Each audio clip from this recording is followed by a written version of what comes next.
전통 육아 방식이 나라마다 민족마다 다 달라요. 아기가 처음 태어났을 때 그 아이를 어떻게 하는지 너무 다른 문화와 관습들 가지고 있는데 서구권에서는 오래도록 스와들링이라는 걸 했습니다.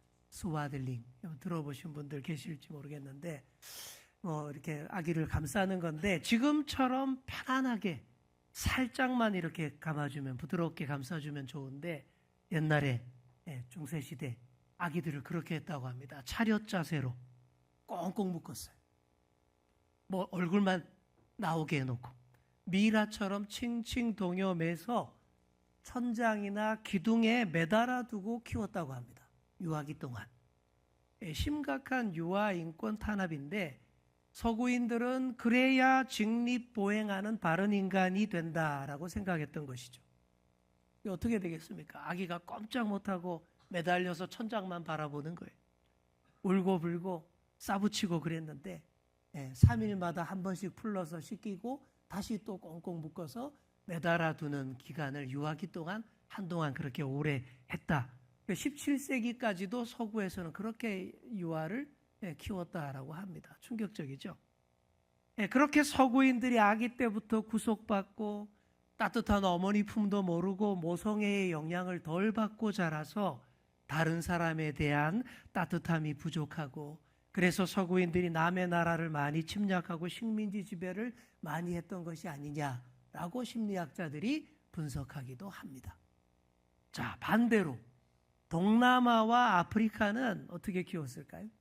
그 전통 육아 방식이 아기를 완전히 방치해 놓고 풀어놓고 방목하듯이 키우는 것이 그들의 전통이고 지금도 그렇게 키우는 곳이 많다라고 합니다. 자, 그러면 또 어떻게 될까요? 이 아이가 사람인지 동물인지 구분이 안 돼요. 여기저기 막 뒹굴고 굴러다니고 아무데나 막 배설하고 그렇게 굴러다니며 크게 된다라는 것이죠. 자, 그러면 우리나라는 어땠습니까? 우리나라의 전통 육아 방법은 딱 그 중간입니다. 아기가 충분히 몸과 손발을 놀릴 수 있도록 자유롭게 놀리도록 해줬고요. 그리고 천기저귀를 사용해서 배변 문제를 깔끔하게 잘 처리해 주었습니다. 그리고 압권이 그거예요. 포대기 문화라는 거예요. 옛날부터 포대기를 이용해서 엄마가 아기를 늘 등에 업고 다녔습니다. 엄마와 친밀함을 유지한 상태에서 엄마의 어깨 너머로 세상을 바라보도록 했다라는 것이죠. 지금은 육아 방식이 많이 다양해졌습니다. 그래도 제가 여러 책을 읽다 보니까 유아기에는 엄마 품을 최대한 충분히 느끼도록 해주는 것이 그래도 중요하겠구나. 그런 결론을 얻었어요. 이거 요즘은 또 포대기 사용도 잘 안 하는 편인데 허리도 안 좋아지고 안 좋다 그런 얘기들 하지만 그래도 그 장점이 많다라는 생각이 듭니다. 아이로 하여금 엄마의 어깨 너머로 세상을 보게 한다라는 것, 이 얼마나 훌륭한 육아 방식입니까? 아이가 엄마와의 친밀함을 바탕으로 인격 형성을 잘해서 세상을 너무 부정적으로만 안 보게 되는 거예요. 또 일찍부터 엄마의 시선을 따라 함께 세상을 바라보면서 함께 배워가는 것, 이 훌륭하다라는 생각을 합니다. 더구나 기도하는 어머니가 그렇게 해보십시오. 기도하는 어머니, 예수 잘 믿는 어머니, 믿음의 어머니가 아이를 등에 업고 교회에 나오고 아이와 함께 예배를 보고 예배와 함께하고 하나님을 의지해 보십시오. 얼마나 훌륭한 신앙교육이 잘 되겠습니까? 우리 집 둘째 녀석은 어렸을 때 유별나게 엄마에게서 안 떨어지려고 해서 많이 고생을 했습니다. 제 목소 안수 받는데도 안 떨어지려고 해가지고 엄청 고생했고요. 또 예배 때 반주를 해야 되는데 안 떨어지려고 해서 포대기 싸매고 이렇게 반주한 경우가 많이 있었습니다. 일찍부터 엄마와 함께 예배 음악을 섭렵했던 것이죠. 사랑하는 성도 여러분, 어린아이를 무엇으로 비유할까? 어린아이를 저는 이 비유를 좋아합니다. 어린아이는 마르지 않은 시멘트와 같다. 시멘트를 발랐어요. 아직 안 말랐어요. 들어가면 안 되죠. 근데 거기 축구공이 날아와서 툭 떨어졌어요. 그거 꺼낸다고 막 들어가서 꺼내오면 어떻게 될까요? 그 발자국, 그 흔적 다 찍혀가지고 그대로 굳어져 버립니다. 어린아이가 이와 같다라는 거예요. 그러니 그 위에 무엇을 찍어야 하겠습니까? 예수님 품에 안겼던 그 흔적을 찍어줘야 되지 않을까요? 교회에 나와 찬양하며 기도했던 자국, 목사님에게 유아 세례 받았던 그 자국, 우리 교우들이 아유 이쁘다 하면서 쓰담쓰담 했던 그 자국, 그런 것들로 찍어줘야 되지 않겠습니까? 그게 평생을 가는 거예요. 제가 초등학교 1학년 때 교회에서 성탄 발표를 하는데 노래를 하라 그래서 그때 뭔지도 모르고 시키니까 했습니다. 1978년이 되겠네요. 그때 제가 우리 교회 담임 목사님 아들과 듀엣을 했습니다. 교회 담임 목사님 아들도 저랑 같은 초등학교 1학년, 그때는 국민학교 1학년이었죠.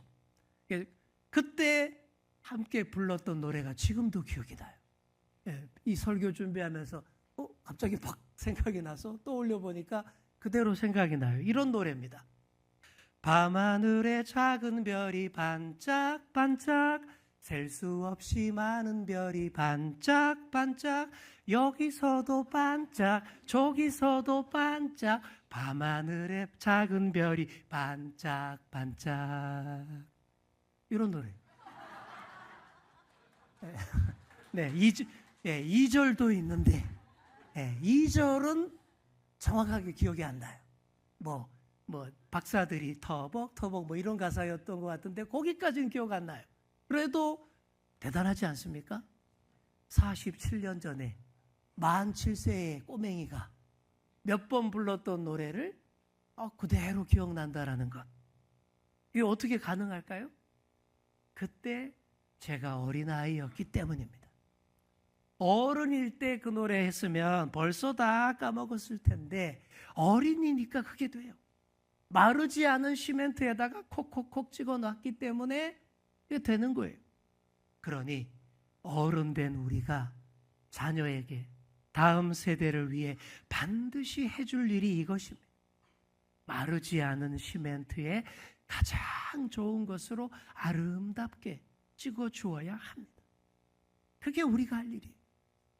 자, 우리 옆에 계신 분께 이렇게 말해주겠습니다. 가장 좋은 것으로 찍어주어야 합니다. 그 일을 가장 탁월하게 잘 했던 훌륭한 어머니가 오늘 본문에 나와요. 그리고 반대로 너무 영 잘못했던 아버지도 나옵니다. 잘했던 어머니는 사무엘의 어머니 한나이고요. 영 잘못했던 아버지는 엘리 제사장입니다. 한나가 그 귀한 아들 사무엘을 하나님께 바쳤습니다. 젖을 떼자마자 실로로 데리고 와서 하나님의 성전에서 성전 아이로 자라게 했습니다. 아주 어렸을 때부터 엘리 제사장의 수종을 들고 수발을 들고 성소의 여러 허드렛 일부터 배워나갑니다. 아예 성전에서 살면서 이런 일을 한다라는 것이 참 영광스럽고 복된 일이죠. 또한 앞으로 하나님을 위해 잘 쓰임받는 사람으로 성장할 수 있는 좋은 기회입니다. 그런데 그곳 환경이 또 너무 좋지 않았어요. 사사시대이던 그때가 좀 많이 그랬습니다. 예배하기도 어려운 시절, 기도하기도 어렵고 노래하기도 어려운 시절, 어려운 환경이라고 했는데 오늘은 좋은 하나님의 일꾼이 배출되기도 참 어려운 환경이었다라는 그런 얘기입니다.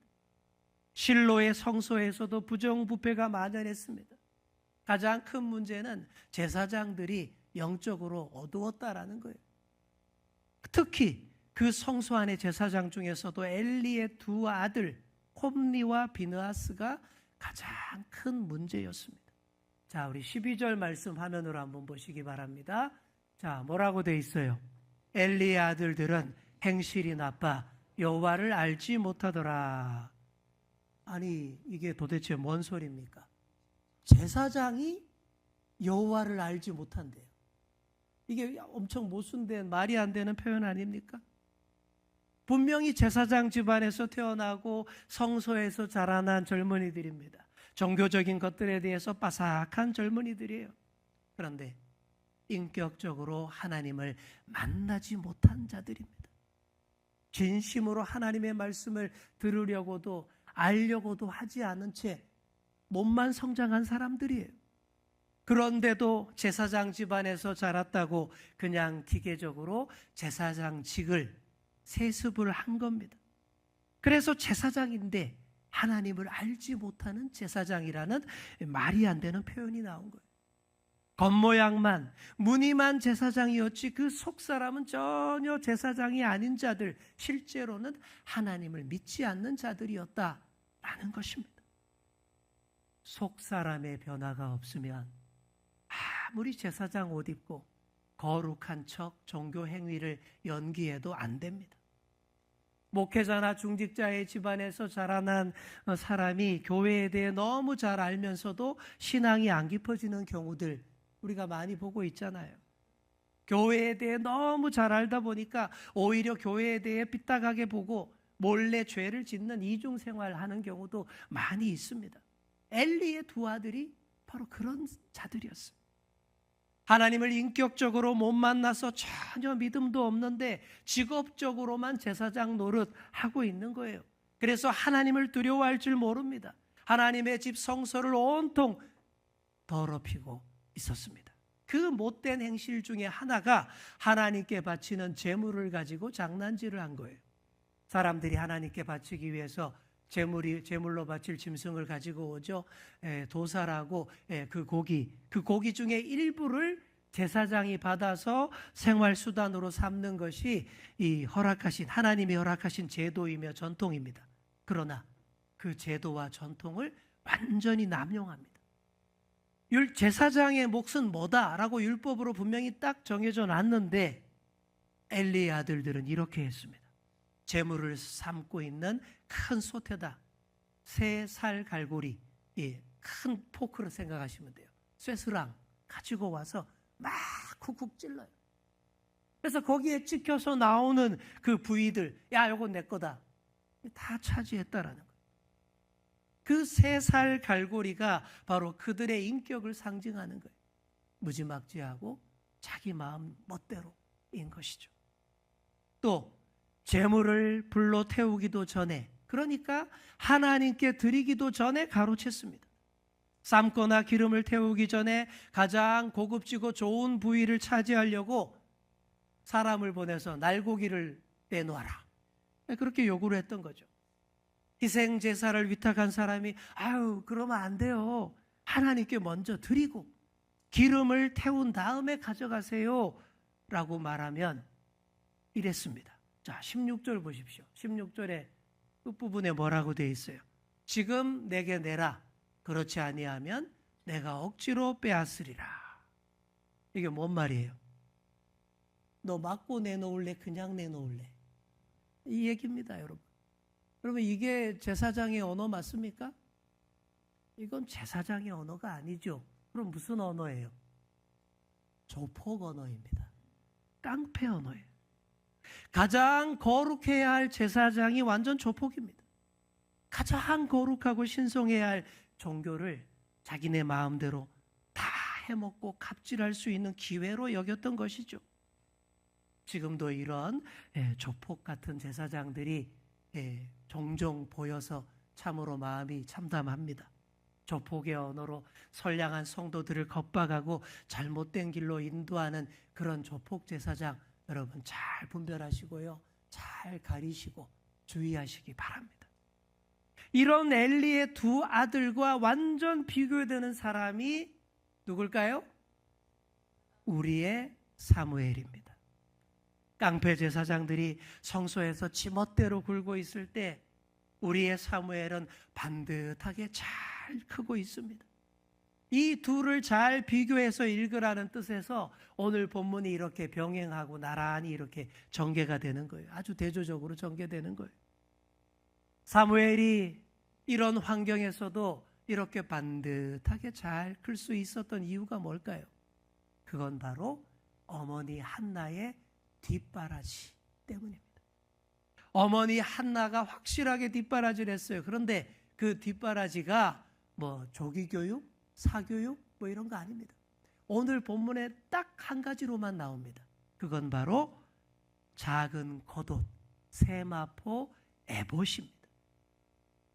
사무엘의 성장 속도에 딱딱 맞춰서 이 한나가 그 몸에 딱 맞는 에봇을 계속 제작을 합니다. 그리고 실로에 예배하러 갈 때마다 자기 아들을 면회하고 만들어 온, 엄마가 친히 만들어 온 그 에봇을 딱딱 입혀주는 거예요. 세마포 에봇이라는 것은 제사장이 입는 옷입니다. 사무엘이 아직 어리고 제사장도 아니에요. 하지만 제사장으로 크라고, 그리고 하나님의 거룩한 집에 어울리는 사람이 되라고 그에 맞는 복장 이렇게 제작해서 갖다 준 거예요. 맞춰준 거예요. 물론 제대로 된 제사장 옷은 아닙니다. 제사장 복장을 흉내낸 작고 심플하게 디자인된 그런 복장입니다. 그래도 이것을 입으니까 달라지는 거예요. 여러분, 복장이 중요합니다. 경찰이나 군인들은 제복을 입죠. 제복을 입는 직종들의 사람들 보시면 이 복장부터 딱 반듯하게 갖추어야 자세가 나와요.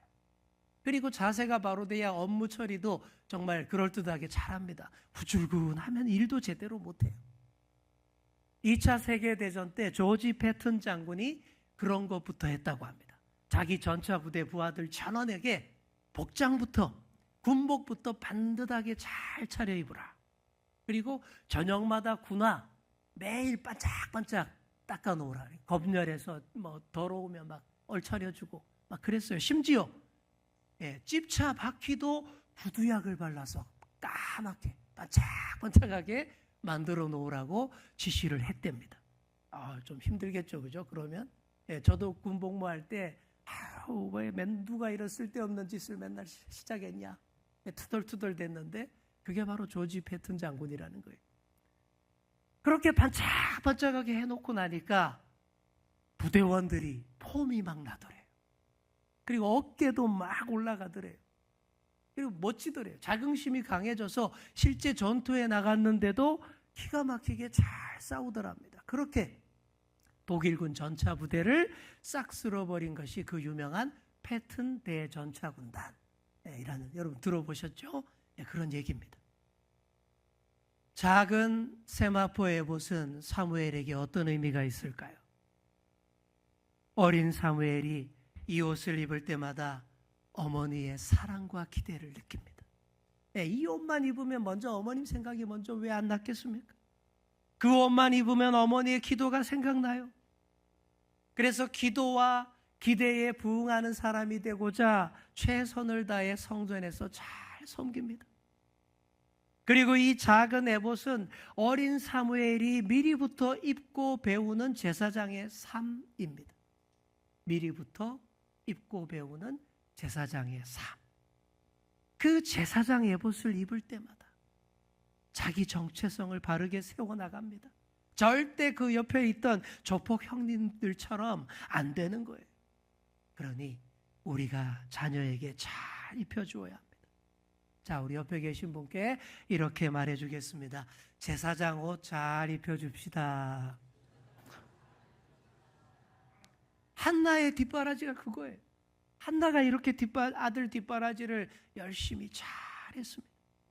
그렇게 하니까 하나님이 한나에게 더 많은 자녀의 축복을 주십니다. 21절을 보시면요, 맏아들 사무엘 뒤로 3남 2녀를 하나님이 더 주셨다라고 되어 있어요. 당시로서는 아주 이상적인 자녀의 축복을 다 받은 겁니다. 뭐 요즘에 우리는 뭐 둘만 낳아도 뭐 충분한데 그 당시에는 3남 2녀 낳으면 와, 딱 맞춤밖에 잘 낳았다. 그랬던 거죠. 한나가 그런 복 받았어요. 자, 이 3남 2녀도 틀림없이 다 잘 되었을 겁니다. 그 첫 열매, 그 버팀목이 된 사람이 장남 사무엘입니다. 사무엘은 제사장 옷 입고 여호와 앞에서 계속 잘 자라고 있는 중이에요. 엘리의 두 아들이 입고 있던 옷도 당연히 제사장 옷이죠. 오히려 그게 더 제대로 된 제사장 세마포 에봇이었습니다. 하지만 아무리 그런 옷 걸쳐봤자 겉모양만 제사장이었지 그들의 삶과 행위는 전혀 제사장이 아니었습니다. 오히려 사무엘이 입고 있던 그 단순하고 작은 에봇이 더 진짜처럼 보였습니다. 성소를 찾는 사람마다 이랬을 거예요. 어머, 진짜 제사장이 여기 있네. 아유, 우리 꼬마 제사장이시네. 다들 그랬을 거예요. 성경에 그런 얘기는 없죠. 영적 상상력으로 저는 틀림없이 그랬을 것이다 라고 저는 믿습니다. 자, 그래서 어떻게 됩니까?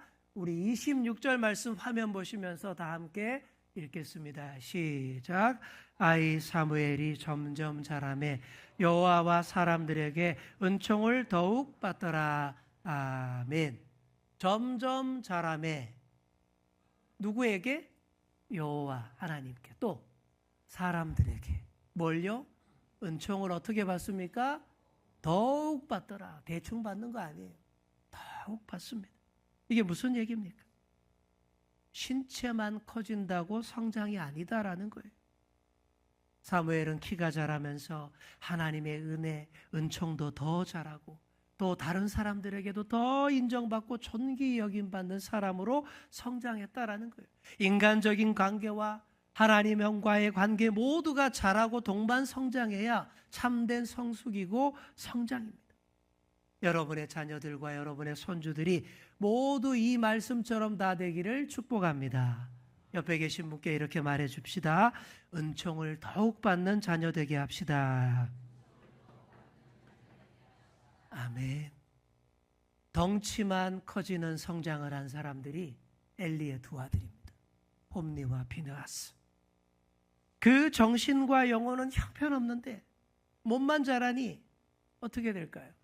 이들은 갈수록 더 타락하고 망조가 듭니다. 급기야. 성막에서 봉사하는 여성들과 성범죄까지 저지릅니다. 이건 완전히 이방신들을 숭배하는 난잡한 그들 바알 숭배자들에게서나 볼 수 있는 그런 짓, 정말 말로 표현할 수 없는 짓을 하나님의 거룩한 성소에서 자행했다라고 하는 것이죠. 이러니 그곳 하나님의 성소가 하나님의 거룩하신 뜻을 어떻게 온전히 드러낼 수 있겠습니까? 제사장부터 이러고 있으니 어떻게 되겠습니까? 정말 하나님을 믿지 않는, 하나님을 알지 못하는 조폭 제사장들이었다라는 것이죠. 자, 문제는요, 그런데도 아버지가 똑바로 못합니다. 아버지 엘리 제사장이 이 망나니 아들들을 통제를 못해요. 뭐 살짝 훈계는 합니다. 본문을 보시면 좀 이렇게 야단치는 신용이 있긴 합니다. 그런데 절대 제대로 된 조치가 전혀 아니에요. 사안이 이 정도면 진상조사를 하고 당장 제사장 자격 박탈하고 멀리 보내든지 다시 그런 짓 못하게 해야죠. 그런데 자기 자식이라고 그렇게 못하는 결정적인 실수를 합니다. 결국 엘리 집안이 다 망하게 되는 것이죠. 그래도 우리가 희망을 볼 수 있는 것은 우리의 꼬마 제사장이 무럭무럭 자라고 있기 때문입니다. 환경이 그런데도 끝까지 거룩한 제사장의 자세를 잘 지키는 우리의 꼬마 제사장 사무엘이 계속 크고 있어요. 여러분, 이게 우리의 소망입니다. 우리의 유치부, 아동부, 중고등부, 청년부에서 예배하는 그 아이들이 우리 주연교회의 소망인 줄 믿습니다. 우리의 유치부 아이들이 유치부 사이즈의 에봇을 입고 유치부실에서 예배하고 있어요. 우리 아동부 아이들이 지금 이 시간에도 아동부 사이즈에 딱 맞는 에봇을 입고 지금 이 시간에 예배하고 있습니다. 우리 중고등부 아이들이 제법 큰 에봇을 입고 예배했습니다. 또 청년부가 제법 갖추어진 제사장의 복장을 갖추고 1시에 예배할 겁니다. 지금 여러분의 가정에서 자라고 있는 아이들은 또 어떻습니까? 지금 유아실에도 우리 아이들이 이렇게 많이 있죠. 얼마나 보기 좋은지 몰라요. 꼬마 제사장들이 자라고 있는 것입니다. 여러분, 바로 이 마음으로 우리 아이들을 바라보시기를 축복합니다. 그래야 하나님 앞에서 제사장으로 잘 자라게 되는 것이죠. 사무엘은 교회를 열심히 다니는 정도가 아니라 아예 교회에서 살았습니다.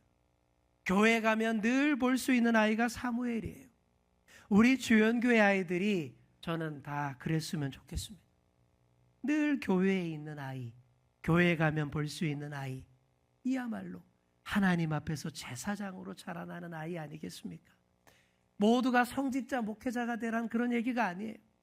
하나님 앞에서 하나님 나라를 위해 살기를 다짐하는 자 모두가 제사장인 거예요. 각 영역에서 분야에서의 제사장의 역할을 감당하는 것입니다. 그리고 그런 제사장은 어릴 때부터 늘 교회에 있는 삶에서 몸에 뻵니다.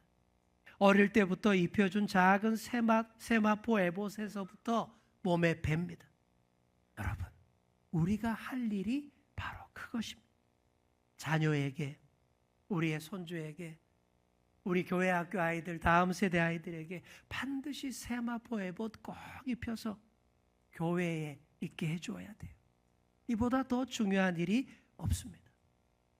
사랑하는 성도 여러분, 우리 모두가 한나처럼 다음 세대를 잘 뒷바라지하는 그런 어른들 되시기를 축복합니다. 때마다 몸에 딱딱 맞는 제사장 옷 입혀서 교회에 있게 하고, 그래서 우리의 작은 사무엘들이 진짜 제사장으로 자라나는 모습을 다 볼 수 있게 되기를 간절히 축원합니다.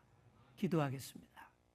주님, 우리 아이들이 하나님과 사람에게 은총을 더욱 받는 자녀 되기를 소망합니다. 그렇게 되도록 우리가 먼저 신앙의 모본을 잘 보이며 우리 아이들에게 딱딱 맞는 제사장 옷 입히는 역할 잘 감당케 하여 주옵소서. 어려운 환경 가운데에서도 아름답고 훌륭하게 참 제사장으로 자라나는 어린 사무엘들을 늘 볼 수 있게 하여 주옵소서. 감사드리며 예수님의 이름으로 기도드립니다. 아멘.